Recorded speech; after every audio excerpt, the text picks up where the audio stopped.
Assalamualaikum warahmatullahi wabarakatuh. Salam sejahtera, salam perpaduan, salam perjuangan, salam Melaka berbau pintar hijau bersih. Seguduri gili warkam. Sepinya huaran mani hauma khaifan kemana bila syukran. Mararan huaran imturan waman i ciara tajau. Tuan-tuan dan puan, saya Muhammad Anwar Fahmi Haridas bin Abdullah selaku Presiden Pertubuhan Masyarakat Sivil Negeri Melaka tampil lestari pada hari ini untuk membincangkan apakah akan berlaku pada pilihan raya negeri Melaka yang ke-15. Saudara, kita gusar dan risau seramai 495,195 pengundi akan turun dijangka, diharapkan, dan itu komitmen pengurusi Suruhanjaya Pilihan Raya Malaysia SPR dengan kekuatan anggota mereka hampir 2,800 anggota, dan mereka meramalkan harapan dan target SPR adalah seramai 70% pengundi berdaftar dengan senarai pendaftar pengundi SPR. Satu harapan dan doa Suruhanjaya Pilihan Raya Malaysia.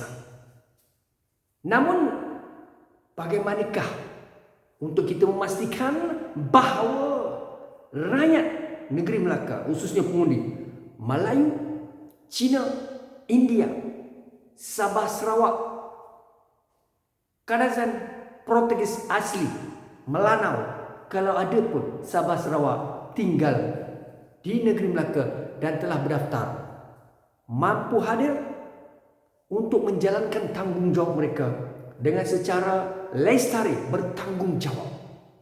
Negeri kita, tanggungjawab kita.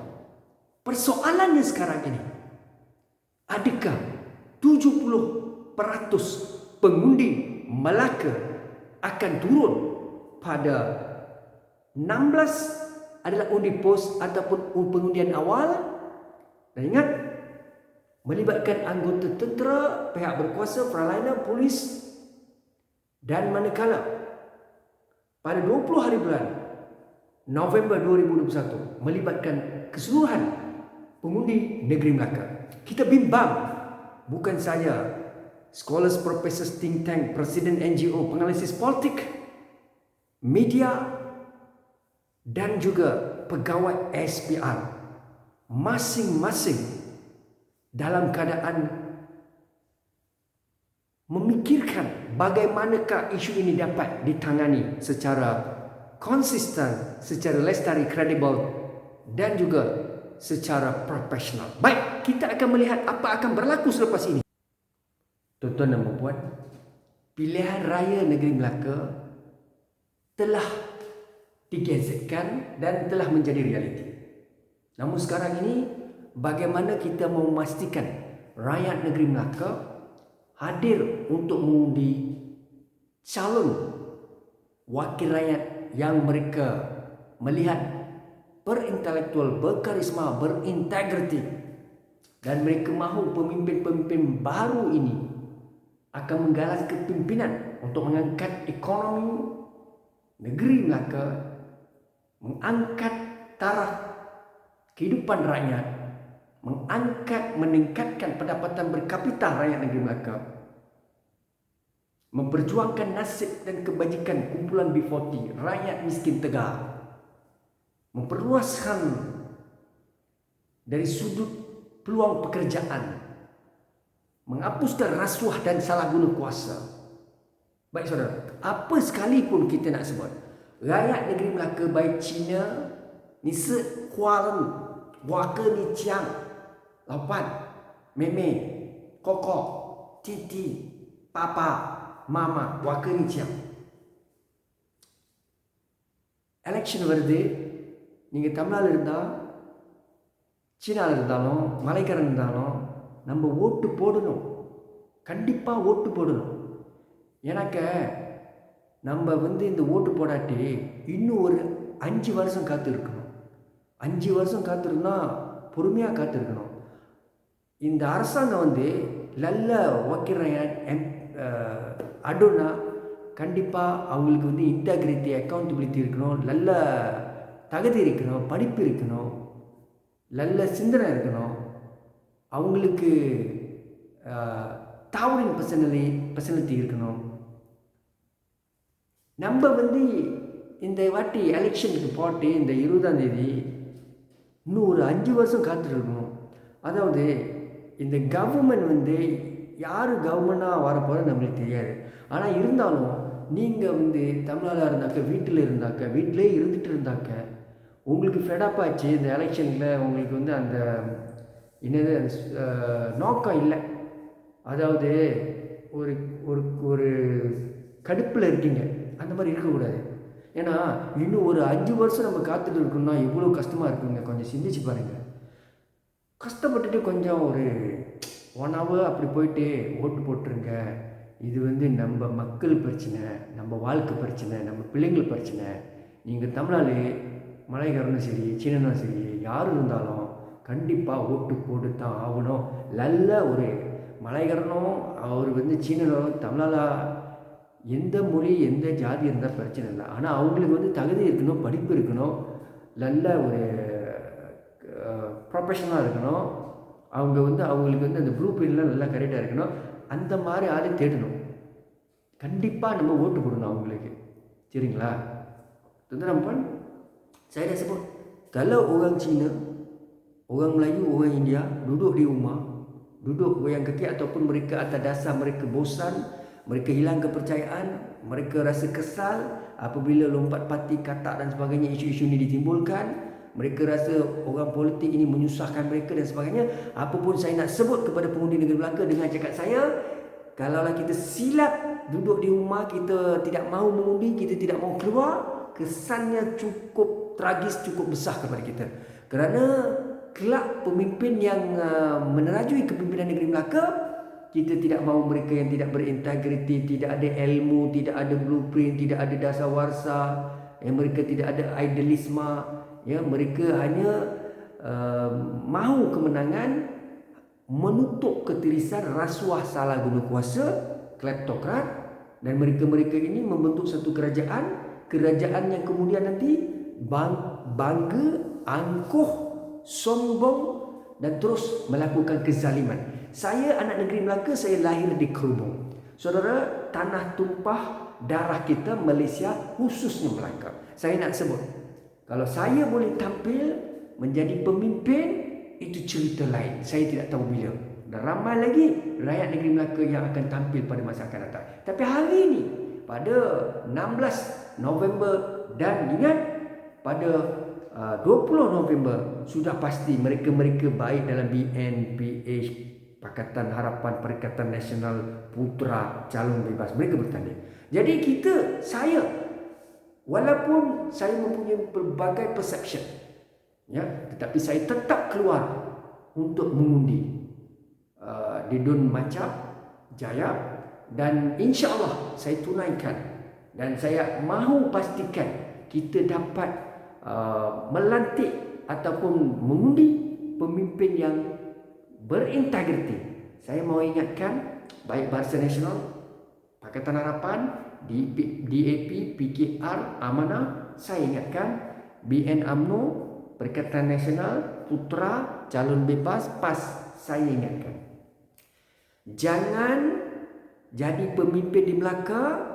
Kalian apabila menjadi adun, kalian ingat kami ini tunduk, sujud, akur dengan ketirisan, rasuah, salah guna kuasa. Hari ini kalian sudah tidak ada kerajaan, kalian hanya menjadi rakyat biasa, sedang mengecek, mengharap, menyantuni, turun padang, berkempen siang malam dalam media baru, merayu-rayu kepada pengundi. Kalian mengharapkan kalian turun padang ke kawasan Melaka Tengah, Jasin, Alor Gajah, 3 daerah, mengharapkan simpati. Tapi sikap kalian apabila kalian sudah menang, belagak, sombong, apabila rakyat mau berjumpa, mengantar kertas kerja, cadangan, mau memberi pandangan bersama dengan ahli parlimen ataupun adun, mereka mahu mengangkat pelbagai idealisme, membantu wakil rakyat ini. Apa wakil rakyat buat? Ini pengalaman saya sendiri yang lampau. Saya ingatkan Pakatan Harapan dan saya ingatkan Barisan Nasional. Jangan salah guna kuasa, abuse of power apabila menjadi kerajaan. Ini pengalaman saya sendiri. Saya bukan ngomong-ngomong kosong, saya bukan al-fitnatul asyadu min had, saya cakap cerita benar. Jadi, saya pesan kepada rakyat negeri Melaka supaya kita keluar mengundi. Saudara, kita ikuti apakah lagi pesanan saya. Tuan-tuan dan puan para pengundi sekalian, ingatlah kita di Melaka tidak mahu kerajaan perkauman. Kita tidak mahu kerajaan yang dibina atas dasar kaum. Sebagai contoh, kerajaan dimonopoli oleh kaum Cina 100%. Kita pun tidak mahu kerajaan yang dimonopoli oleh kaum India 100%. Kita juga di Melaka tidak mahu kerajaan itu dinaungi atau dipenuhi dengan wakil rakyat adun Melayu 100%. Ini tidak baik untuk sistem amalan demokrasi berparlimen. Sebab kita ingat di Melaka ini atau Malaysia, kita memiliki pelbagai masyarakat budaya tradisi, ya, silang budaya Melayu, India, Cina, Sabah, Sarawak, Portugis asli. Saudara dan saudari, sudah pastilah saudara akan keluar mengundi. Pastikan memilih wakil rakyat di antara Melayu, Cina, India. Kalau ada pun apa sekali bangsa atau asli menjadi wakil rakyat ataupun Sabah Sarawak yang bertanding juga di Melaka, di kawasan DUN 28 DUN, pastikan pilih mereka bukan melihat kepada parti politik saja, malahan anda kena pilih mereka berdasarkan kepada kualiti mereka, performance mereka, ya. Dan saya ingatkan pada calon-calon baru, tuan-tuan mempunyai rezeki dan peluang menjadi adun. Ramai lagi, ya, yang tak dapat bertanding dalam pilihan. Tapi pesan saya, bila naik jangan sombong, jangan belagak dengan kekuatan YB, dengan apa ni kenderaannya, dengan protokolnya, ya. Tapi hari ni bukan main lagi, pergi turun padang, jumpa makcik-pakcik di warung, di kampung, di pendalaman, di sawah, ya, kedai runcit, ya, minum bersama, makan nasi lemak, makan kuih bersama, itu boleh buat. Tapi kalau dah menang, sikap attitude kalian adalah sombong dan suka rakyat mau berjumpa, bukan main lagi protokolnya. Kalau saya jadi wakil rakyat, kalau saya jadi ahli parlimen, kalau saya jadi adun, saya akan sentiasa bersama rakyat, berjiwa rakyat, lestari, turun padang, hormat rakyat, sentiasa mengutamakan mereka dan sentiasa memperjuangkan mereka, dan saya akan menyantuni mereka sentiasa. Dan bagi saya, tanpa mereka, siapalah saya dan siapalah kerajaan yang terbentuk. Itu saya. Tapi tuan-tuan yang akan jadi wakil rakyat, saya tidak tahu siapa tuan-tuan. Tapi jiwa saya suci, ikhlas untuk memastikan tuan-tuan naik, dan saya pastikan. Tapi yang saya mahu bukan pemimpin-pemimpin Barisan Nasional, UMNO, Perikatan Nasional PAS, Pakatan Harapan, PKR, DAP, amanah yang korup dan salah guna kuasa. Saya tahu Tuan Adli calon Pakatan Harapan sebagai CM, dan begitu juga untuk Barisan Nasional UMNO, Sulaiman Mat Ali, jadi manusia biasa, ya. Ialah kita panggil gelaran Datuk Seri dan sebagainya, itu adalah gelaran. Tetapi malaikat maut hanya akan sebut nama kita, dia tak panggil pun Tan Sri, Datuk Seri. Jadi saya nak sebut pada tuan-tuan dan puan, kita hidup tak lama dalam dunia ni, ya. Tapi tolonglah, jangan ingat kalau dah menang besok, rakyat sudah pilih. Saya tak tahulah, ya, apa nasibnya. Tetapi saya melihat dalam analisa saya, yang mana Pakatan Harapan dan Barisan Nasional sangat majoriti tipis, ya.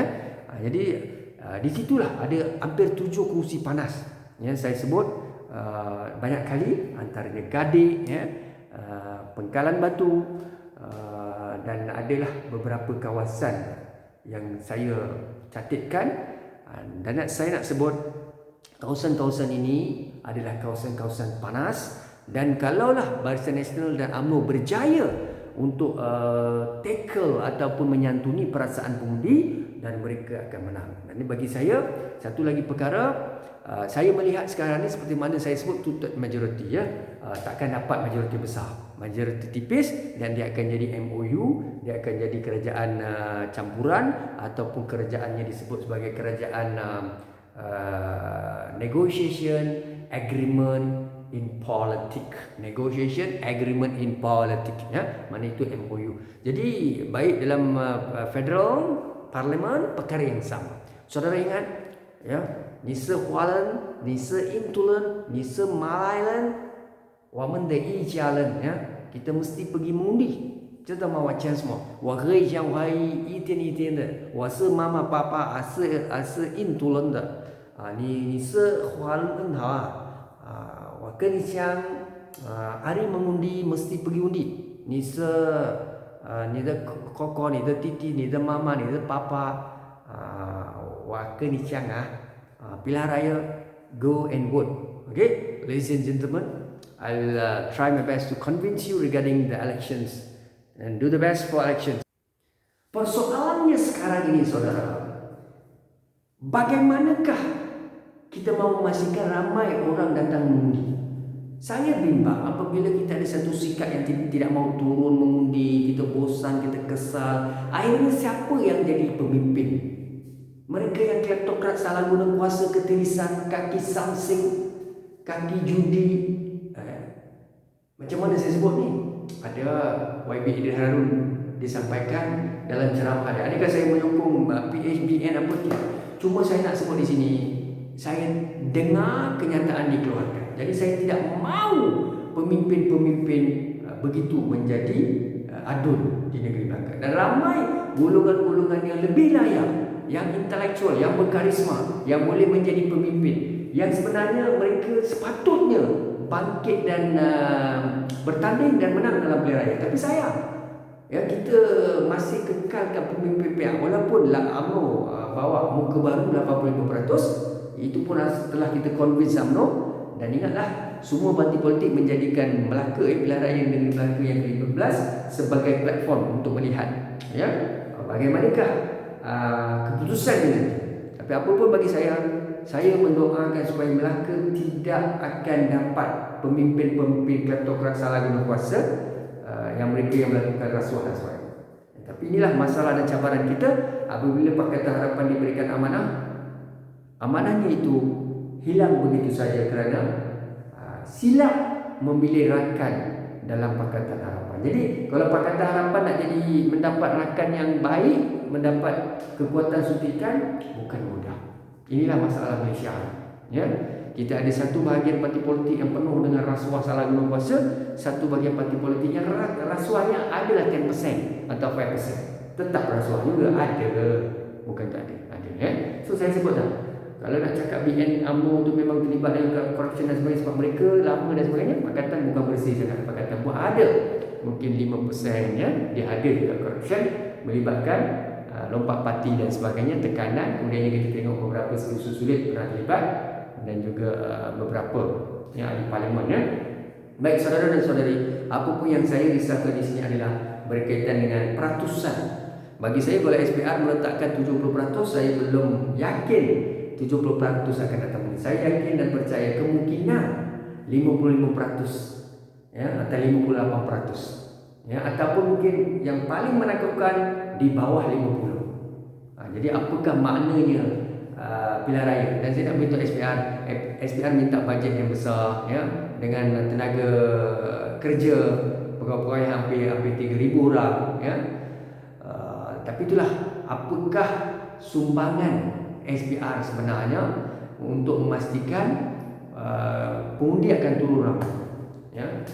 Sebab tu saya minta juga adakan, saya dah cakap lama dah, iaitu cara kempen, ya, untuk pilihan raya ini mestilah diadakan secara online, secara menggunakan media TV3 RTM, debat perdana melibatkan semua ketua-ketua, calon-calon ketua Menteri Pakatan Harapan, Perikatan Nasional, Barisan Nasional, dan calon-calon diberi wang dalam RTM dan apa saja, mungkin dalam 5 minit seorang, itu pun cukup. Tapi ini tidak langsung diberikan. Jadi ini tidak berlaku seperti mana berlaku di negara maju seperti Korea Selatan, seperti Australia, Amerika, Mongolia, di mana mereka menggunakan berbagai cara. Antaranya adalah menganjurkan debat dalam media perdana. Kemudiannya mereka juga memberi ruang dan peluang bagi negara-negara yang akses internetnya seperti Mongolia rendah, boleh hadir berjumpa pengundi tetapi mengikut SOP yang ketat, macam dululah ya, macam-macam lah ya, tutup, pakai mask ya, sentiasa cuci tangan ya, jarak social distancing ya, macam-macam ya, tidak boleh rapat dan sebagainya. Kemudian ada juga mereka mengizinkan ya dari sudut, tapi SOP mesti ketat ya. Jadi ada negara yang Korea Selatan pun menganjur mereka akses kepada internet hampir 70% ya, ataupun 80% above. Tapi mereka juga mencadangkan online dan juga berjumpa dengan rakyat tetapi dalam kumpulan kecil dan terkawal ya. Proses pengundian berjalan dengan lancar dan SPR meyakinkan rakyat. Tapi debat di Malaysia ni masalahnya kita tinggal beberapa hari. Hari ni 11, besok 12, 13, 14, 15, 16, tinggal 6 hari 5 hari untuk kita pastikan pengundian awal. Tapi itulah saya minta pada SPR, lama dah saya cadang perkara ni. SPR pun tahu, saya dah email ya kepada kerajaan ni, ketua-ketua jabatan agensi keselamatan. Saya dah cadangkan, saya dah nampak dalam portal SPR memang ada SOP yang dia dah highlightkan, tetapi antara cadangan saya buat forum ya, forum perdana ya, bagi ruang kepada calon-calon ketua menteri mereka. Ya, seperti Pakatan Harapan, Barisan Nasional, Perikatan Nasional ya. Kemudian calon-calon lain pun diberi ruang dan peluang supaya rakyat dapat menilai. Itu lebih mudah daripada orang makcik-pakcik tak boleh bergerak kita nak kontrol, kita bimbang pandemik Covid ni. Maka apa yang kita boleh buat adalah beri peluang debat kepada bakal-bakal ketua menteri ni ya, dalam 1,5 jam ke 2 jam ke ya. Kalau banyak kita punya host kan, kalau tak boleh bagi saya jadi host pun tak apa ya. Tapi saya tahulah takkan bagi saya, ramailah ada profesor, doktor, panggillah. Yang pentingnya pastikan Adli Zari dapat ruang ya, kemudiannya Sulaiman Mak Ali dan seterusnya perikatan, tanya perikatan siapa, Rafiq ke siapa ya calonnya daripada Perikatan Nasional, dan kemudiannya itu sajalah yang saya nampak yang putra tu boleh juga dibuat. Jadi bagi ruang dan peluang setiap calon-calon untuk berdebat ya. Saya rasa kalau mulakan daripada besok tak ada masalah. Jadi rakyat pun tak payah keluar, semua buka TV tengok dengar. Lepas tu pergi pilih ya, parti mana. Yang penting pilih kualiti, bukan parti lah bagi saya. Sangat sukar kalau pilih parti ni ya. Kadang-kadang pilih parti pun kadang-kadang pemimpinnya itu tidak menjalankan tanggungjawab dengan baik ya. Ada yang sombong, belagak, petirisan, rasuah, salah guna kuasa, mentang-mentang menang. Inilah sikap. Itu saya nak beri peringatan pada Pakatan Harapan dan Barisan Nasional. Itu saja hari ini tuan-tuan. Kita jumpa lagi besok. Minta syukuran dan terima kasih. Assalamualaikum warahmatullahi wabarakatuh.